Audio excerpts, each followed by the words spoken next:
Ag Week Weather is sponsored by Bremer Bank. Connect with a banker today at bremer.com. With most of the region being well below zero, can we expect warmer temps anytime soon? Here's John with our AgriWeather outlook. The primary message of the general outlook going forward the next couple of weeks is that the Arctic air, the really cold stuff, is in retreat, going back to Hudson Bay, the high Arctic, and it's going to be warming up quite a bit across most of the northern and central United States where it's been so terribly cold. In the deep south, deep freeze is going to be replaced by heavy rain, wet weather.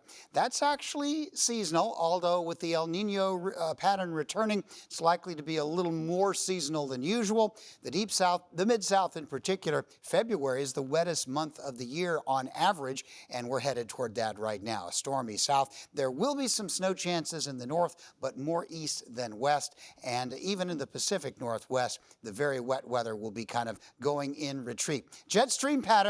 The big thing is that the polar jet stream, the polar vortex disruption, which allowed Arctic air to penetrate much of the United States, while in the corners, the high Arctic areas got much warmer. That's changed now, and so we're seeing more typical air, more mild weather, still relatively cold this week, but we're talking about we'll get some days that go above freezing up into North Dakota and Minnesota, and probably even some days into Manitoba and Saskatchewan. The deep south will certainly go back to some warm weather. I expect a lot of 60s and 70s down here, and the frigid weather in fairly short order this week will be back to Alaska and the Hudson Bay area where it will kind of stay for a while.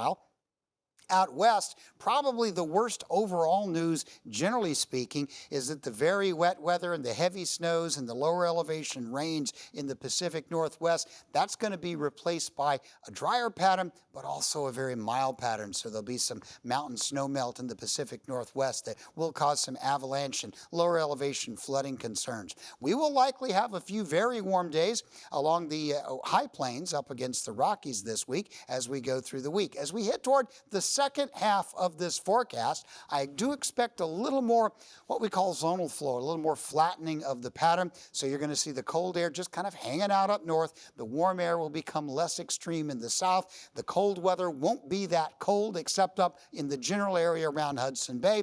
And generally speaking, as we enter the month of February, it will be with an overall warmer than average weather pattern for the United States.